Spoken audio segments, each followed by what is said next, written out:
Britain খ্রিস্টান অধ্যুষিত দেশ। মুসলিম হচ্ছে এখানে দ্বিতীয় বৃহত্তম ধর্ম। 6% মানুষ হলো এই দেশে মুসলিম। Total population 68 million. মুসলিম হচ্ছে 4 মিলিয়ন, মানে 40 লাখ লোক। এখন এই 6% মানুষ কিন্তু এখন ক্ষমতায় বসে আছে। 25 জন এমপি মুসলিম। বড় বড় শহরের, প্রায় বড় বড় সব শহরের মেয়র হচ্ছেন মুসলিম।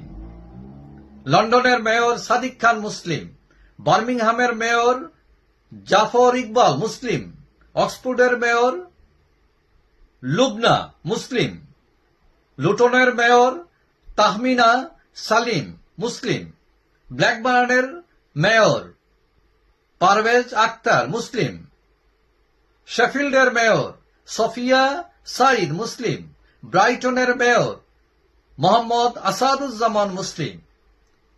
2000 মসজিদ এখন লন্ডনে, ব্রিটেনে। 100 শরিয়া কোর্ট, 50 শরিয়া কাউন্সিল, সব মুসলমানদের দখলে চলে যাচ্ছে এবং অদূর ভবিষ্যতে মুসলমান প্রধানমন্ত্রী হতে পারে এই ব্রিটেনে। মুসলমানদের পাওয়ার দিন দিন বাড়ছে, অনেকেই ভয়ে আছেন।